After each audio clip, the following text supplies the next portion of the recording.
Oke, kita ketemu lagi nih buat ngebahas satu topik yang lumayan intens ya, mungkin agak bikin merinding juga, soal mekanisme pengendalian pikiran. Kita bakal pakai panduan dari buku Stephen Hassan, Combating Cult Mind Control. Betul loh. Sumber kita kali ini memang dari buku itu ya. Isinya tuh campuran pengalaman pribadi Hasan yang, wah, cukup dramatis lah ya, di sebuah kelompok kontroversial selama beberapa tahun. Plus, ada analisisnya yang dalam banget soal gimana manipulasi psikologis ini bekerja, lengkap sama contoh kasusnya juga.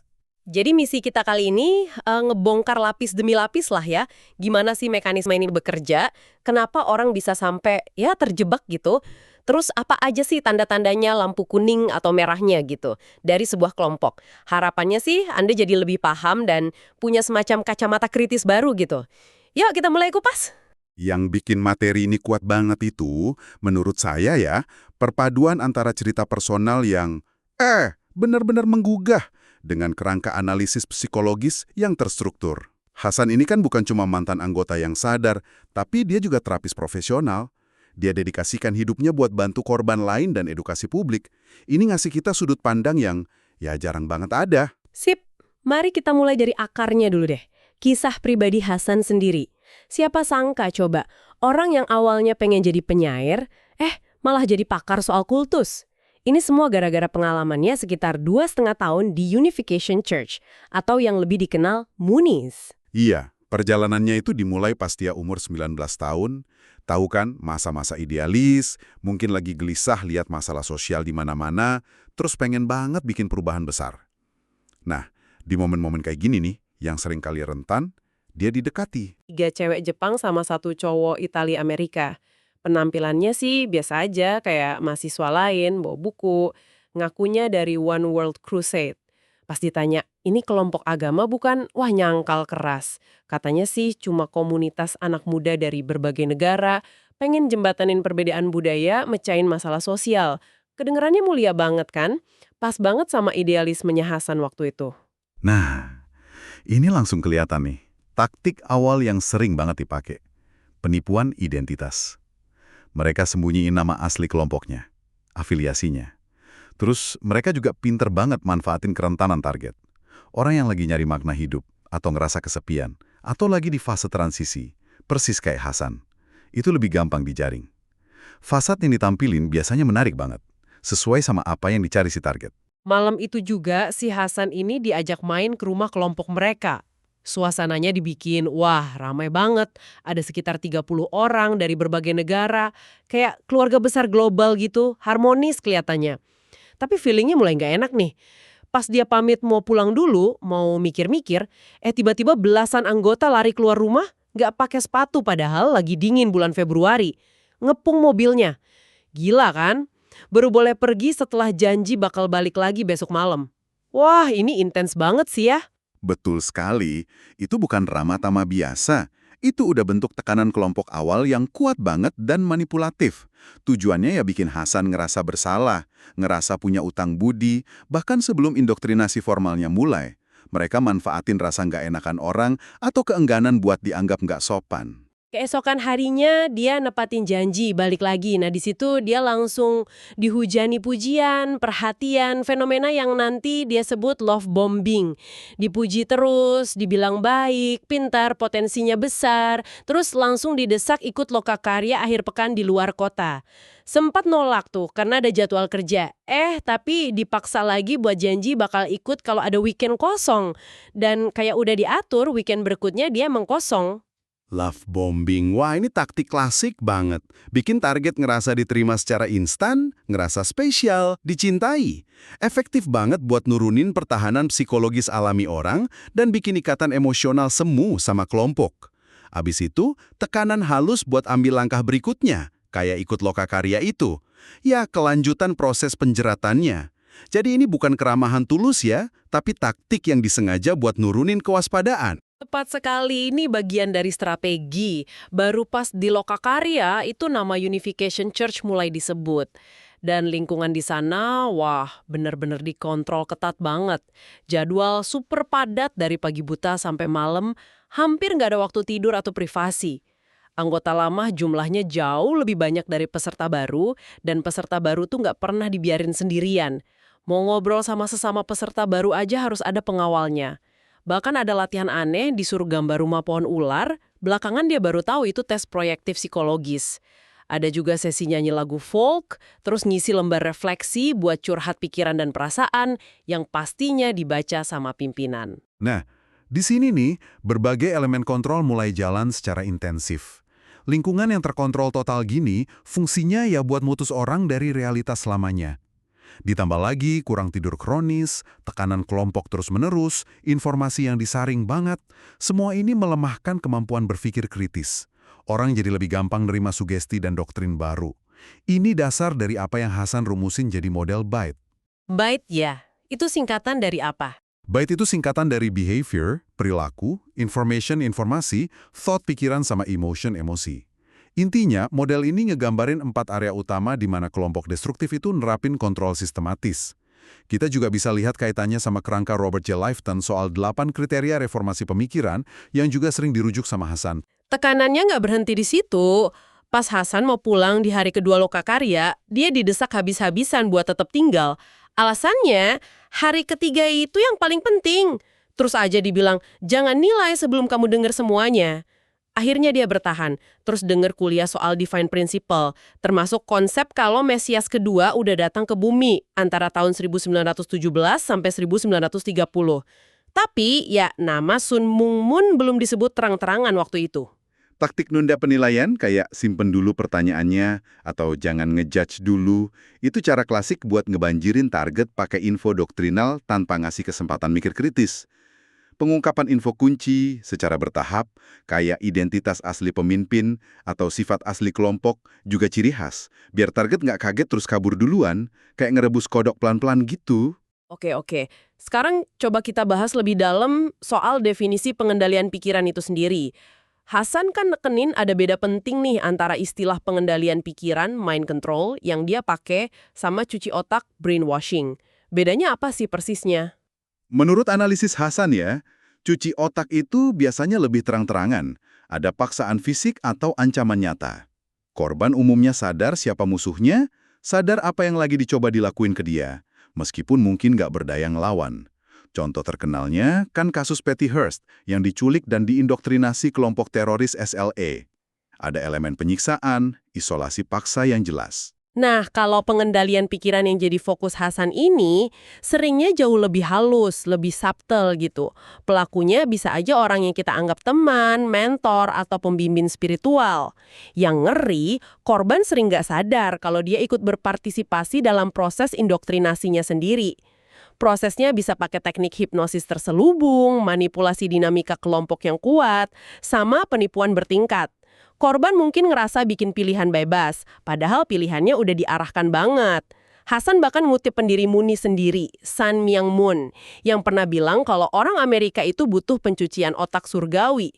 Ironis banget ya? Betul. Dan buat ngebongkar mekanisme yang lebih halus ini, model BIT dari Hasan tadi jadi alat analisis yang berguna banget. Kalau kita lihat keempatnya kerja bareng, ini kayak jaring laba-laba psikologis yang efektif banget. Coba kita bedah satu-satu komponennya ya. Oke. Pertama, kontrol perilaku, behavior control. Ini soal ngatur ketat realitas fisik sama aktivitas sehari-hari anggota. Contohnya jadwal kaku dari bangun sampai tidur, ritual atau praktik wajib, tugas spesifik yang nyita waktu, aturan baju, makanan, batasan tidur, sampai sistem hadiah dan hukuman buat ngebentuk perilaku. Di Munis misalnya, ada kebiasaan ala timur kayak duduk bersimpuh, nunduk kalau ketemu senior, lepas sepatu di dalam, dan yang paling ekstrim jam kerja buat galang dana bisa 15-18 jam sehari. Hampir nggak ada waktu buat mikir. Selain ngontrol apa yang orang lakuin secara fisik, kelompok ini juga jago banget ngendaliin apa yang masuk ke pikiran anggota. Di sini kita masuk ke kontrol informasi, information control. Ini melibatkan penipuan yang sistematis dan disengaja. Kelompok secara aktif ngebatasin akses anggota ke info dari luar, terutama info yang kritis ke kelompok atau pemimpinnya. Mereka sering pakai doktrin berlapis. Apa yang diomongin ke publik atau anggota baru bisa beda banget sama ajaran inti buat anggota senior. Anggota juga didorong bahkan diwajibin buat saling mata-matain dan laporin kalau ada yang nunjukin keraguan atau pikiran negatif. Contohnya nih, Munis di publik ngakunya pro-demokrasi, tapi doktrin internalnya sebenarnya nyuruh teokrasi global di bawah Moon. Lanjut, ini mungkin yang paling inti ya, kontrol pikiran, thought control. Tujuannya tuh nanemin doktrin kelompok sebagai satu-satunya kebenaran absolut.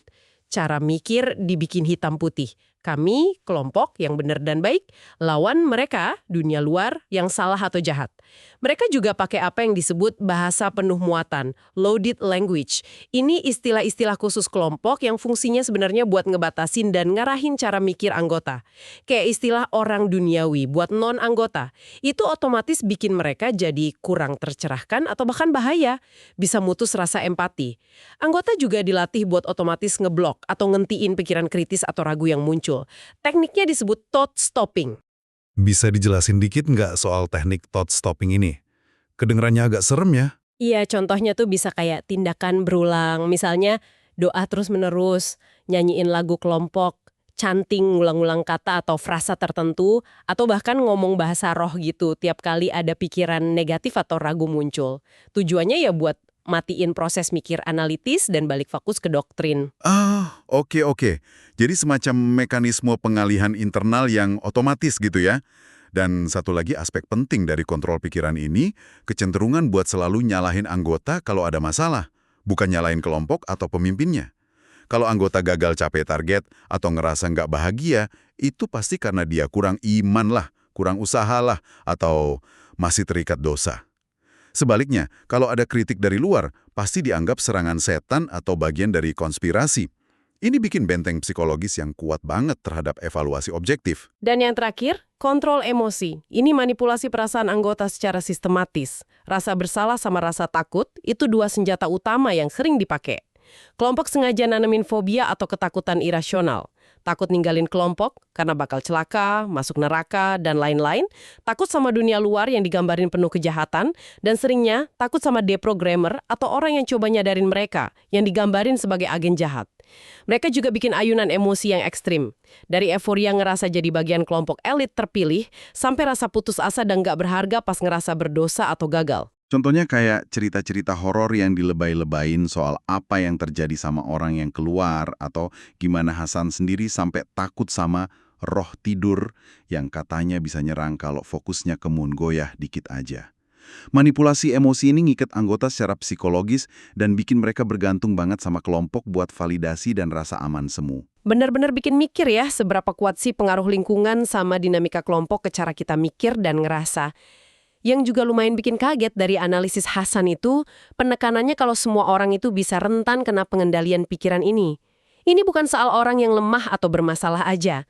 Kerentanan kita semua itu naik drastis pas kita lagi stres berat, capek fisik atau mental, ngerasa kesepian, atau lagi lewat masa transisi gede dalam hidup, lulus sekolah, putus cinta, kehilangan kerjaan, dan lain-lain. Dan para perekrut kelompok ini, kata Hasan, lihai banget baca situasi ini. Mereka bahkan sering nyocokin pendekatannya berdasarkan tipe kepribadian target. Hasan ngategorisasiin jadi 4. Tipe pemikir yang butuh argumen logis, intelektual, tipe perasa yang butuh koneksi emosional, rasa diterima, tipe pelaku yang butuh tujuan dan aksi nyata, sama tipe penganut yang butuh pengalaman spiritual dan keyakinan. Oh, jadi pendekatannya bisa beda-beda gitu ya? Ada contohnya nggak? Ada. Misalnya nih, buat deketin si pemikir, mereka mungkin pamerin foto-foto konferensi ilmiah yang disponsori kelompok, lengkap sama gambar peraih Nobel. Tapi ya nggak dijelasin kalau ilmuwan itu mungkin cuma pembicara bayaran dan nggak dukung ideologi kelompoknya.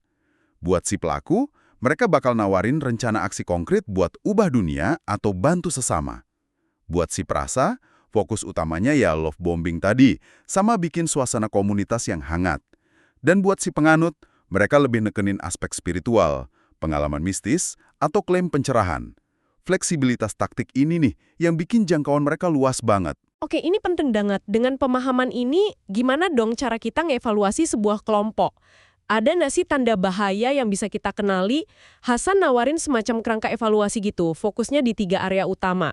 Kepemimpinan, doktrin, sama struktur keanggotaan. Ini penting buat bedain mana kelompok yang cuma beda atau nggak biasa sama kelompok yang potensi destruktif. Coba kita lihat beberapa lampu merah atau tanda bahaya utamanya ya.